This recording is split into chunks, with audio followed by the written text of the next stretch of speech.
Hi, this is Ericaro, and welcome to another episode of the Hardcore Soft Skills Podcast. In each episode, I bring you critical skills that you can learn with your team to make sure that you can succeed in the future of work. So, how do we create a great culture in our workplace? And what does culture mean? We always talk about it, yet it seems it's something that comes dictated by corporate. And if our culture sucks, well, there is not much that we can do, or at least that's what we think. And in today's episode, you will learn how you can create a great workplace with a vibrant culture. As my guest, Nicole Greer says. Nicole is the CEO of the company called Vibrant Culture, and she coaches leaders and speaks on how to build cultures where people can thrive. Now, let's listen.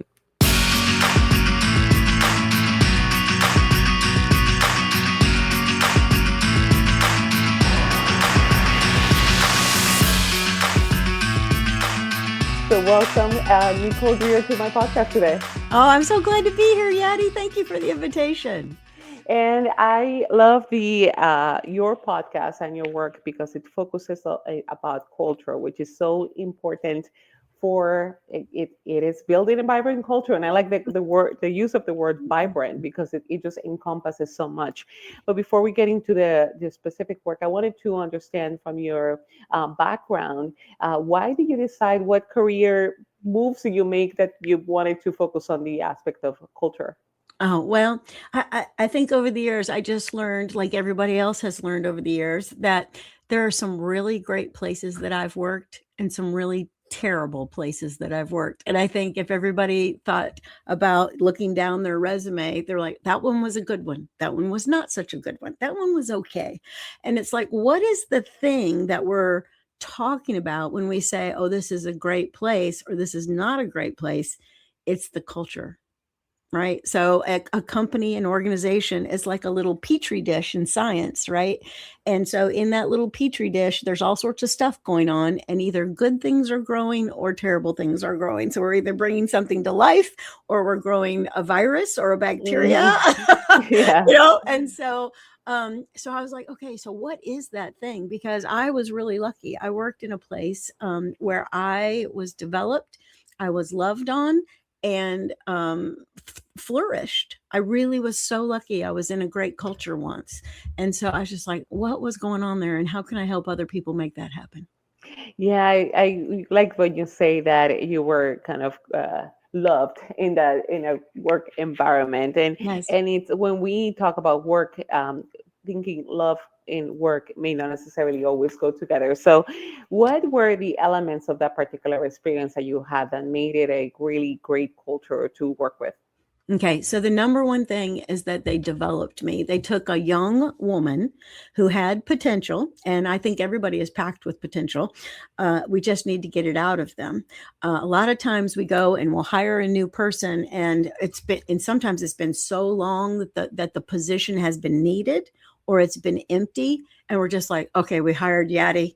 Good luck, Yadi. And all and so Yadi has to be what we call a figure outer.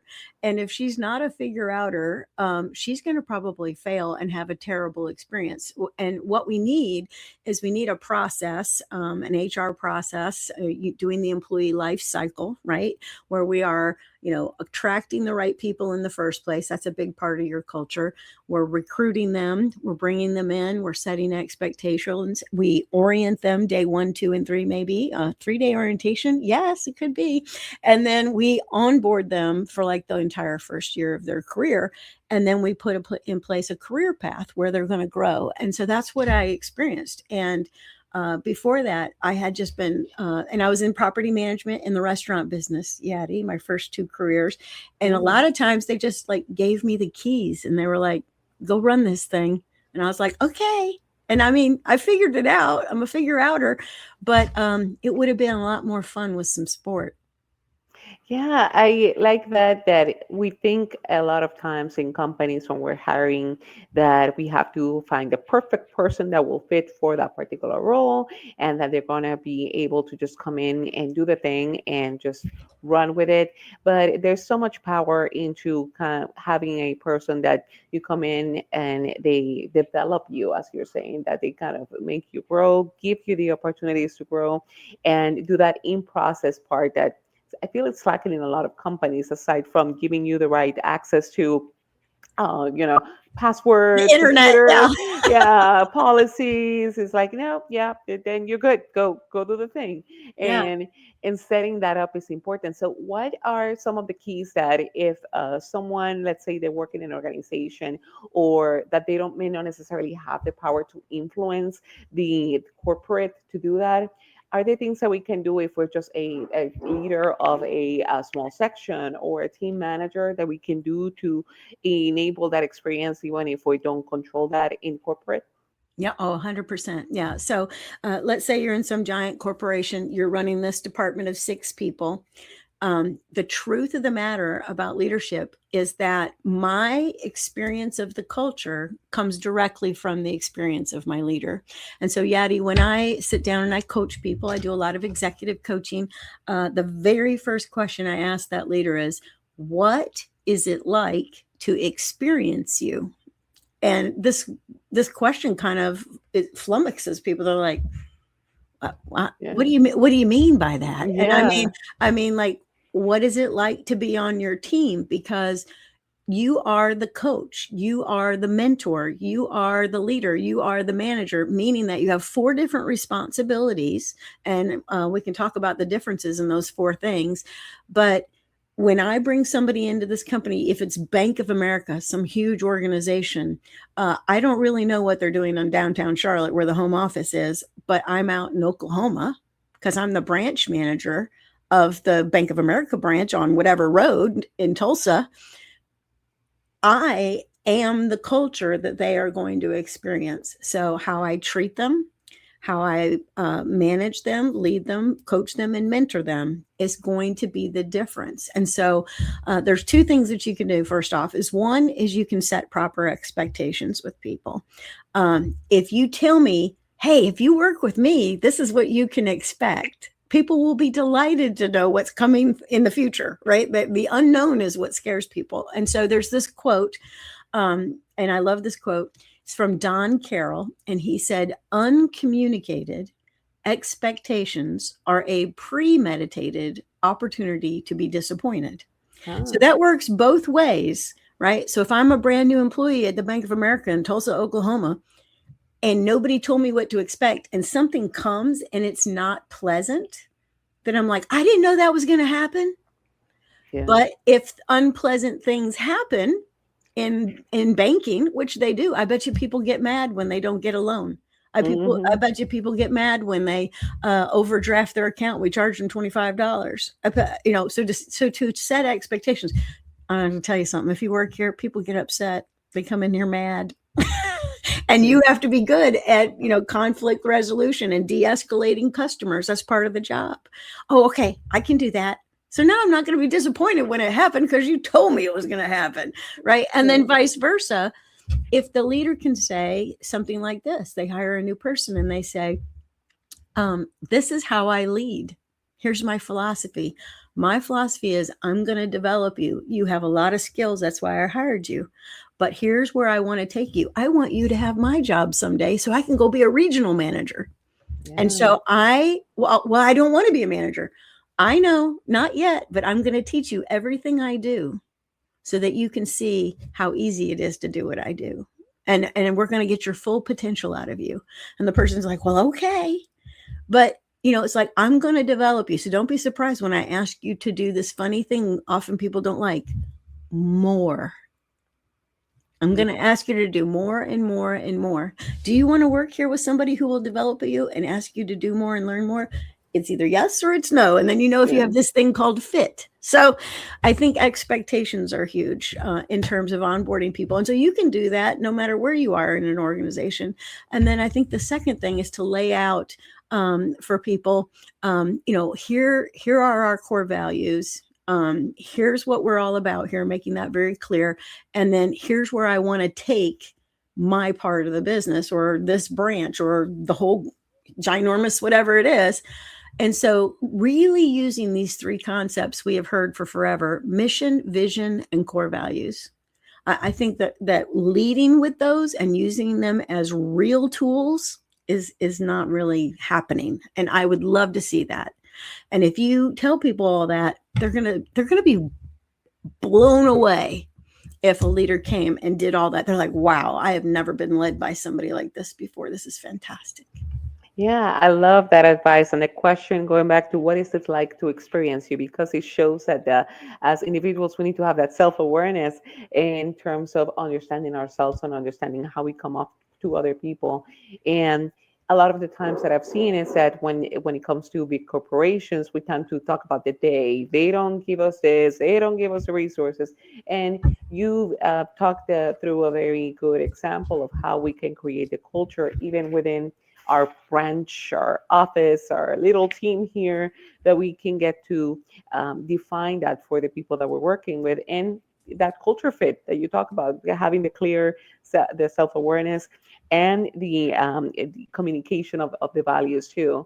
So that's a critical. You mentioned briefly about some other things that you show managers to do that were four different things. Can you talk about those Yes. other things? Yes. Okay. So, people love to like get their self hooked on a word, and they're like, they hang on a word. And so I like to divvy up things and make very clear what this word means. And so it goes back to expectations. But anybody who has a team, there are four different responsibilities. One is you have to lead. Okay. So lead, I want you to think about it. You're in the lead, you're in the line, and you're in the front of the line, and you got people behind you. Okay. Which means you're reaching back and you're like, take my hand. We're going over here. And so a leader has to be able to talk about a bigger, better future. Nobody wants a smaller, more terrible future. I don't know anybody that wants that. I don't know anybody that's signing up for that today. And so the leader has to be able to articulate a vision. So just recently, I was talking with a leader and I was telling them that I wanted them to make up a story. And they're like, you want me to make up a story? And I'm like, yes, I want you to make up a story about where we are in the future. Make it fantastic. Okay. And they're like, you just want me to make it up? And I'm like, well, here's leadership in a nutshell. Make it up, and then we're going to make it happen. That's how it works. It's making it up and making it happen. So, she just really wanted to concentrate on the present, and don't miss that. That is managing. Yeah. Okay. Managing is concentrating on the present. So everybody listening right now, you've got a to-do list, I bet. Okay. And there's at least one thing on your list. If not, then you need to find something to do because you're at work. Okay. So this to-do list, right? And so I have to get that done. Check. I have to get that done. Check. That is task management, time management, change management. It's management. And so we get very lost. Why do we do this stuff day to day? In fact, the research says that most people, if you ask them, do you know why you're doing the work that you're doing? A lot of people are like, I don't know where we're going. I don't know where this is going. Where is this going? And see, notice that, where's this going? That's the future. The manager hat and the leadership hat go together. We're doing this work to make that big thing happen in the future. So that's huge. The next two responsibilities are mentoring and coaching. Okay. So here's the thing about mentoring and coaching. The people that work for you have a certain set of skills, like Yadi knows very, very much about, hardcore soft skills, right? Okay. And then also all their technical stuff, right? The engineering and the IT and the whatever. Okay. So people have, but their brain is only at a certain level today. And so sometimes people don't get it, right? Like you're sitting in a meeting, they're like, I don't get it. Why are we doing this? Yeah. Okay. So that person's not trying to be a pain. They're just missing what I call dots. Okay. Like they need a little dot. Like, let me give you this dot here. Hold out your hand. There's your dot. And so they need a little dot in their brain that helps them understand why we do things. So for example, I don't know, my whole first 2 careers, restaurant business and property management, we gave customer service. And we sometimes would have people working there that should not be in customer service because they didn't understand that if you smile, you move with a good little pace, you have a sense of urgency, and you get people answers, they will buy from you again and again and again. Yeah. So see, there's dots, but then there's connecting the dots. But they didn't, you need me to smile at everybody that comes in here? Yes, it's a job requirement. Yeah. Smile, and so I have to teach you to smile. And so, and there are some people like Yadi and I are big smilers. We smile all the time. We're natural smilers. Some people are not natural smilers. It's just a thing. And so you have to tell people, you need to smile every time you greet a customer. And I just went on a big trip to Chicago, and I was surprised at how many people were like irritated when I came up to talk to them. They're like, they're like, yes. Customer service. Yeah, right. And so, like, if those people were on my team, I would have already mentored them and gave them the dots so that they can do their job really well. But it doesn't look like this person was mentored. So mentoring is telling people, here's what you need to know, here's what you need to do, and here's why you need to do it. That's mentoring. In the old days, and some companies still have this thing called an apprenticeship. But in the old days, somebody had mastery over a skill, and the other people, quote unquote, sat at their feet. Which meant the master had a chair he or she sat in, and people sat at their feet and learned from the master, right? So if you're a Star Wars person, you know all about the Jedis, right? So everybody learns from Obi-Wan, right? Because he's the master, and they get the dots so that when they go into battle, they know what to do. Now, the last one is coaching. And so Yadi and I love coaching. I'm addicted to coaching, Yadi. I don't know. Yeah. I just took another class about coaching. I love it so much. Okay? So coaching is after you've done a lot of mentoring with people, okay, and you've given them lots of dots, and now you're thinking, I want this person to think for themselves. And so I'm going to ask them powerful questions, and I'm going to do deep listening to help these people connect their own dots. So let's just use the customer service example. So smile at people, move at a quick pace, get their answers quickly, take care of people, go, give them a little something extra. Okay. So like I went to one hotel during my stay. And when I got there, the woman looked at me and she said, "Do you need a glass of champagne?" And I said, "Yes, I do." and so I don't know, maybe it was the way I looked after traveling all the way to Chicago. But, when she said that, I thought, oh, she gets customer service, because I don't know what that champagne cost them, maybe $1.50 or something. But then, I had just changed my attitude, changed everything, and I was on my way. And so somewhere in there, she's learned, watch the customer, notice what time it is, give the customer a little something, and they will fall in love with us. Yeah. And so they figure it out on their own. So they're a high performing front desk person versus somebody who's like, what do you need? Exactly. Yeah. Yeah. So those are the 4 things. All right. So you got to do all 4. And you do all 4 so intentionally, you'll have the best, amazing team ever. Yeah, I love those things because it's setting up since the beginning the expectations, the work that it's required to do as a manager. Establishing the expectations is so important because it's just something that at times I haven't seen a lot of managers do, and that it's just sets the pace for the team. So establishing the pace is the beginning of this is who we are, and creating the foundation for the team either through coaching and in other activities to allow that. Now, Now, you've talked a lot about different skills within there. So this podcast is all about developing all those so-called soft skills. Yeah. So you've talked about many, but if you were to choose at least three skills that are so critical in the future of work or as things evolve in the workplace, what top skills should we be focusing on? Oh my gosh, that's a great skill or a great question. So there's three. Okay, so I have this program called the Build a Vibrant Culture Toolbox. It's like how I introduce myself to companies and leaders, and I talk about two in there, but I'm going to give you your bonus third one.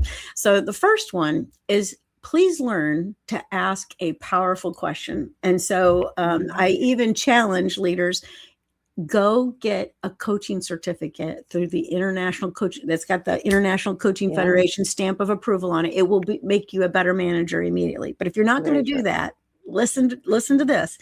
You need to learn to ask questions before you give your opinion. Your person standing in front of you, they may need direction. Like, should I turn left? Should I turn right? Should I turn this in? Should I redo it? That's leading, managing stuff. But when somebody comes to you and says, I just can't get along with Susan, or I've got this big project due, I don't know where to start. Those are opportunities for mentoring and coaching. Now, if you've got a really bright, smart person on your team and they know the work, but they're still in there going, I just don't know where to start. This is a great place for coaching. So you're going to ask them a question, and it needs to be open-ended. And it should probably be questions that begins with the word what, W-H-A-T. Everybody write like a sticky note, what, stick it on your computer. Okay. So what is possible with this project? What are all the parts of this project? What is the team like on this project? What are your concerns about this project? What are you excited about this project, right? So now you've got your employee, your direct report, your treasured HR, human resource person, you have their brain cooking and you're connecting the dots, and they're going to come up with their own answers. Now, at some point, if your person starts going off the rails, you're like, that is not what she needs to be doing. Then you can say, hold on, I'm going to stop. And I want to share something with you. And you give them a dot, which is mentoring. And you say, I heard you say you were thinking about going this way, but let you think about this. And you say, here's a detail I think you're missing. Okay. So you're helping your person out, but it's only after you've listened for 5 minutes or 10 minutes or something. And they're like, oh, I didn't know that. And see, that's why they were stuck, right? There was something looming around in this brain of theirs that was like, I can't make sense of this thing, right? And so you're listening, which is the second skill, right? And so, and there's really 4 levels of listening if you think about it. So as you're asking the questions, and listen, don't be asking questions if you're not willing to listen. Hello. Don't do it just as an obligatory thing. Like, listen after you ask the question. So the first level of listening is like this level of listening where like there's noise, but you're listening to them, but you're thinking about your own thing while you're listening. So you're really not listening. That's level 1, right? As soon as she shuts up, this is what I'll tell her. Okay, right? That's level 1. Okay, level 2 is like you are just relaxed. And we need to slow down, people. Here's another soft skill. Slow down. You have to go slow to go fast, because you're probably reworking stuff if you never slow down. But I'm going to park that over here for a second. So level 2 is slow down and just enjoy the person in front of you. Enjoy the journey of the leadership work you're doing. Just relax. So relax. Okay. Take notes. Okay. The third level of listening is as you have finally relaxed and you are just listening, you're not contemplating or doing other cognitive activities besides listening. Then you think to yourself, what is beneath what this person is telling me? What does this person value? what are the qualities that are important to them. So let's say this person was talking about this project and they're like, and so I don't want to make any mistakes. And then later on they say, well, I know this needs to be perfect. And like 3-4 sentences later, they say, I don't want to get in trouble. Okay, well, this is not even about the project. This is about their need for perfectionism and their fear of not getting it right, not being messy. So you need to like go stop, and you need to coach around whatever that thing is, right? So, so that's really important. And then I think that the fourth level, the next level of listening, the fourth level is listening to the whole person. So as you're watching them, tone of voice, body language, facial expressions, and doing this thing called mirroring. So Yadi, I'm going to stop you. Hold on 1 minute. When you said that, you got the biggest smile on your face. What was that about? Or you got this sad face. What was that about? Yeah. So listening is like a huge soft skill, right? And then that thing about slowing down. So I think the third thing that we need to learn to do is we need time to think, do metacognition, do reflection, whatever you want to call it. Like at the end of your day, you should sit still for 5 hot minutes and say, how did today go? Yeah. And like, how did I show up? And what was it like to experience me? And how can I make that better? Yeah. Because I'm the culture, I'm the leader. Yeah. No, those are great skills, and the examples that you mentioned there about the asking the powerful questions as a leader, particularly, and as the techniques for listening, the slow down. I'm gonna put a sticky for that on my desk because I'm usually kind of running around and not being present, and it's a reminder that it helps build those relationships that we need to have with the people that we work with, and it just help setting the culture too. So great advice. And is there any other specific thing that I know you've given great advice today, but before we go in terms of the culture, actually, before we go into that, I want to ask you in terms of, is there a key factor? How do you know it's a good culture? Like if you go on in you're interviewing, for example, for an organization, and you want to know do they have a good culture or not, aside from, you get along with the people that may be working there, but what's a key element that makes a good culture? Yeah, well, I'm going to go back to where we started. If you are interviewing and you are trying to get into a company, if they practice some of that customer service stuff I was talking about earlier, it's odds are it is a fantastic culture. So, and what I mean by that is I do a ton of recruiting for companies. Sometimes they need a recruiter that is a very experienced HR person, not just a recruiter, to look for like a special boutique position. I'm your gal. But if the people who are recruiting you, interviewing you, and you are connecting with are timely, they slow down to answer your questions, they respond to your emails, they do not ghost you, they say please, thank you, and you're welcome, and they show care for you in that interview process and give you more than what you were counting on, that's probably an epic culture. So I'll give you an example of that. So when I do recruiting, the first phone call I make to people, I just pick up the phone and call them. All right. I don't schedule phone appointments or whatever. I just try to talk to people. And so I will call the person on the phone and I'll talk to them. Say they are a great phone screen. I will say to them, hey, if there was anything you wanted to tell me in this interview, but like like you get in the bathtub tonight and you're like, oh, I should have told her this. Will you call me in the morning and tell me what you thought of? Because I really want to know you. And people are like, really? And I'm like, yeah, here's my cell phone number. They're like, you're giving me your cell phone number for the recruiter? And I'm like, yes, because you're a human and you're going to come in here and be in my petri dish right here. And I need to know you, and you need to know me. There's a lot of distrust Yeah. and mystery and smoke and mirrors in the recruiting process. Yeah. I don't understand it. Mm-hmm. I would rather everybody be honest and transparent and available and helpful.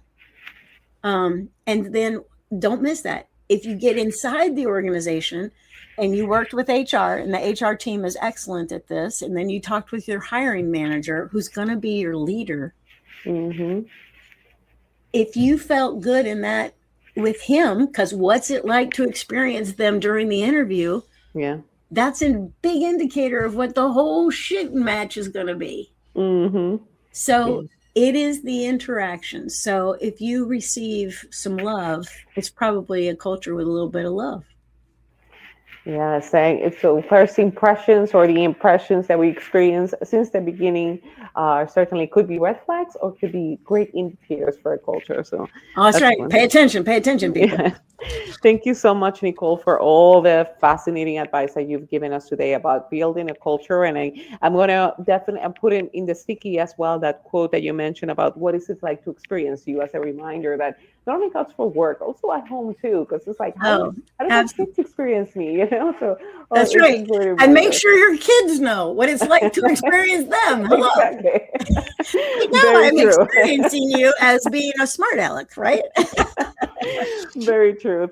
Well, thank you so much, Nicole. And what's the best way for people to learn more about your work or just to reach out to you if they need help? Yeah, I would love for you to go to vibrantculture.com. I'd love for you to book a 30-minute session with me to get to know me. I'd love to help you with team development, with coaching, with recruiting, HR issues you might be having. I can come in and help you with all my years of experience. I'd love that. Awesome. Thank you so much for being here with me on the podcast, Nicole. Yep, good to be with you, Yadi. Have a great day. Thanks.